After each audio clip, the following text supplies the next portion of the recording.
Hi, YouTube family. Um,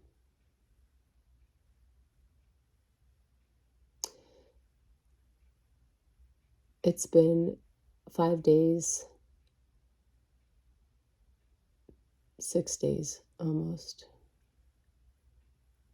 since Teresa's passing, and today it really hit me hard.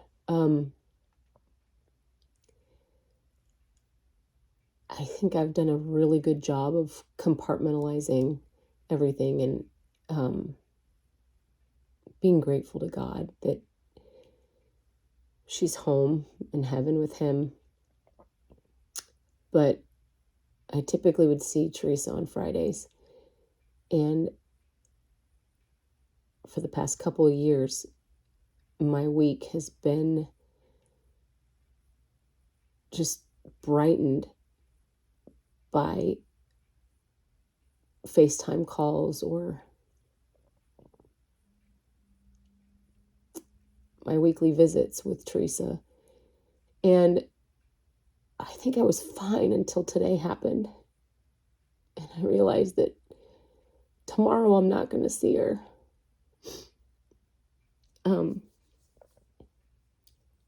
Tomorrow I'm not going to get to wake her up and see the absolute and complete joy that she had on her face just by me saying hello. I mean, to think that I had the privilege of being that person for her.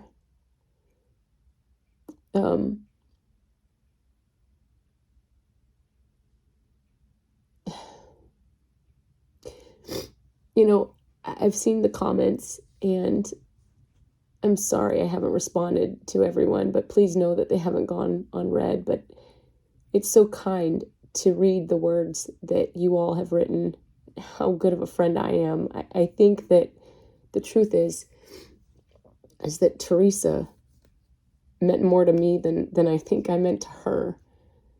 She made my life so bright and made me feel so wanted and so loved. And I mean, I have 2 amazing children. I have a fantastic husband. I have amazing dogs. But she taught me more in the past few years about life and what it means to just genuinely love somebody, just to love them, than I think I've brought to her life. And I know that some might argue that it was just so wonderful of me to give of my time. And, I've said to Trey so many times that I feel so selfish because I miss her so much. And I didn't expect to miss her this much because I really thought that I would find so much peace in knowing that she was in a better place. I think that the hardest part about this disease is that it's just cruel. It's just cruel. You watch someone who's so strong and so brilliant and so full of life just slowly diminish. And then it seems like at the end it just happened so fast and she just became somebody else. She just, I hate to say this, but it was like a light switch. It was just like the switch just went off, and she went from being just abundantly happy and joyful to just so sad and angry. There is no preparation for this disease. There is no preparation for watching someone that you knew so well become someone that you just don't know. And I mean, honestly, we got to know a new Teresa, a new version of Teresa, and just loved her just as much. But I looked back at videos of her when she was first diagnosed, and it was able to carry on a conversation, and it just reminded me of that person that I used to know who hasn't been around for so long. There's things that happen with this disease that, like I said, you're just not prepared for. You're not prepared for the sadness, the sorrow, the loneliness. She was so lonely. There were days that she would just sit on the floor and would cry for people that weren't coming. She would have delusions of loved ones that wouldn't come. She thought they were stuck. She thought they were hiding in the bushes, and she'd even take her dinner outside to try to convince them it was okay to come out of the bushes and come see her. And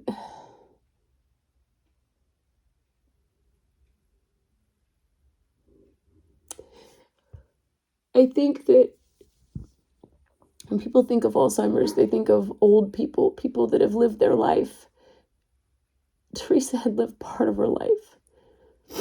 She didn't live all of her life.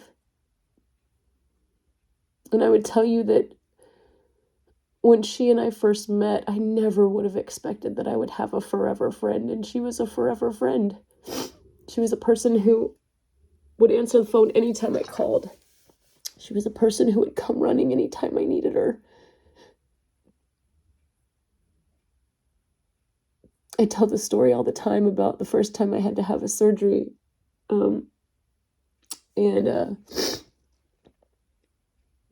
She sat there for 5 hours after my surgery. And she rubbed my back because I had all of these gas bubbles, and the gas bubbles would get stuck in your shoulder blades and stuff. And she sat there for 5 hours and rubbed my back for me, helped me to the bathroom. She never let me fall. And I don't feel like I owed it to her to be her friend, but I just loved her. I loved the person she always was and the soul that she had.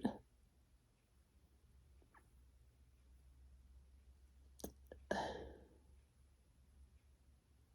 would tell you, I learned so much through this disease.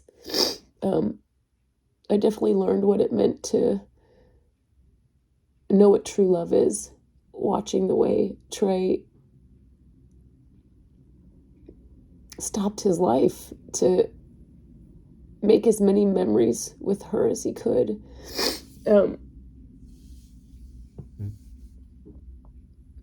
He took her on so many trips and took her places that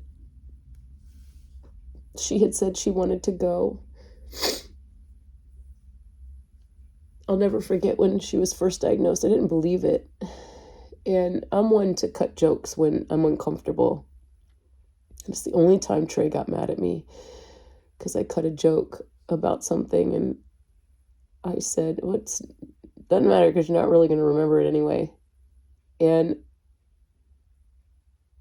it hurt him. It hurt him so much, but it was because I didn't believe it. I didn't believe that the diagnosis was real. And while Trey and Teresa sat on that for a day, they did both call me and told me that I had hurt their feelings because of what I had said. And it was in that moment that I realized that this was real. It was real. The diagnosis was real, but I had no idea what we were going to embark on. I had no idea that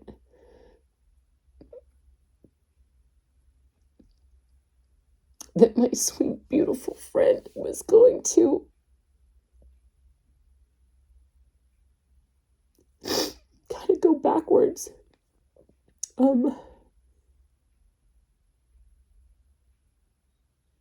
I never treated Teresa like a child. I never treated her like an infant. I treated her like my friend. And I would just know these are tears running down my face into my mouth. It's not snot, I promise. That would be really disgusting. So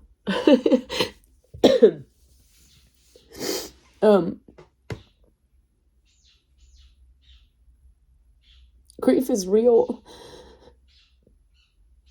Grief is painful. As much as I want to be strong and I want to be grateful, again, that she went peacefully,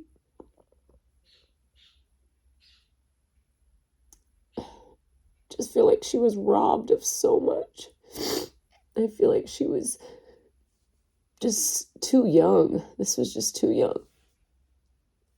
And to hear the doctors and the nurses comment every day when she was in hospice there for that last week, they would always come in and say, she's just so young.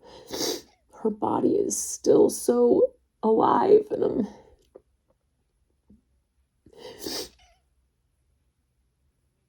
I miss her. I miss her. I miss her joy. I miss the way she would make fun of Trey and say, oh, God. I miss the dance parties. I just miss the joy. I miss how happy she'd be just from hearing my voice. Who loves a person like that? Again, I go back to the fact that I feel so selfish for feeling like this, for feeling like I just want to hear her be so happy to see me. I want to hear her be so happy to hear my voice. And it hasn't even been a week yet. I really thought I would make it past a week. I really thought I would.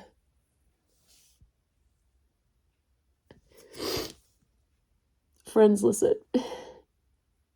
For those of you who know someone who's going through this, or if you're going through it yourself, don't walk away. Don't walk away. This disease is such a lonely disease. I promise you, your friend, your family member is still in there fighting. And even if you only get them for a few minutes of your visit, it's worth it. It's worth it to you and it's worth it to them. Again, Teresa brought more joy to my life in the past couple of years than I think I brought her, but I don't know.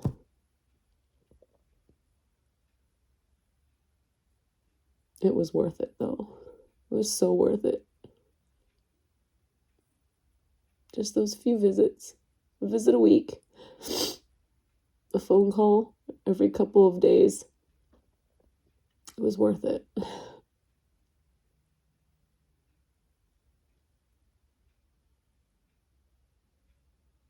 I'll leave you all with this. When Teresa passed, I had been there off and on throughout the day. I don't live close to where she was, but I took the drive, and there was a lot of praying time and a lot of singing time and a lot of just trying to keep myself up so that I could be positive when I was there around her. But this past Sunday, I could see Trey was just exhausted. He hadn't slept. And he had scooted his chair up next to her bed and got it level to where he was laying next to her as much as he possibly could, and he held her.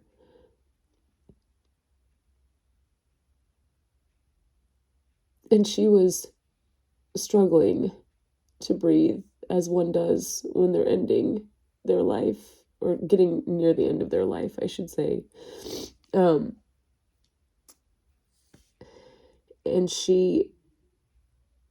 I just kind of put my hand, I was across the bed, and I put my hand on her leg, and I could feel, I don't know, I say that I felt her spirit speak to me. I don't know how else to put it, but it was about 10 o'clock, And I just knew that she wanted me to go. She wanted that moment with Trey. So I got him a pillow from the nurse's station, and I turned off the little lamp, and I left probably at 7 minutes after 10. I got on the road to drive home. I called my husband and told him I was driving home, and I just had this peace about me. I just had peace. And I just kind of felt like Teresa wasn't going to be on this earth much longer. And I was just driving down the road, and all of a sudden I got a phone call. And as soon as I saw Trey's name, I knew. And he very calmly said that she's gone. She took her last breath.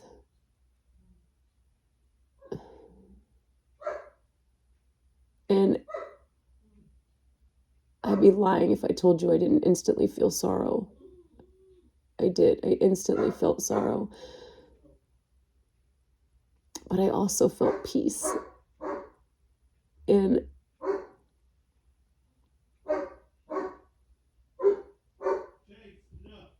I'm glad that she's no longer in pain, and I'm glad that she's no longer diminishing, and I'm so glad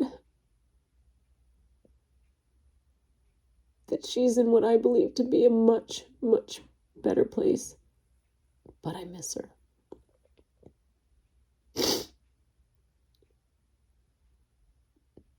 Life truly is precious, and it's worth it to live it to the fullest, but make sure people that you love know that you love them.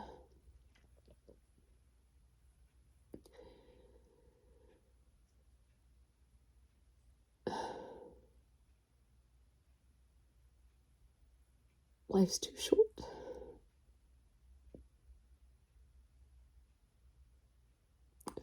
I don't really have anything else to say.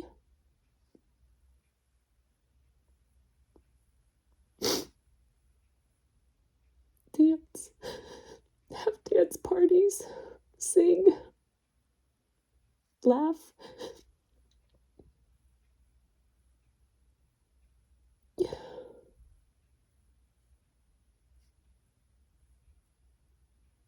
Cherish the people in your life.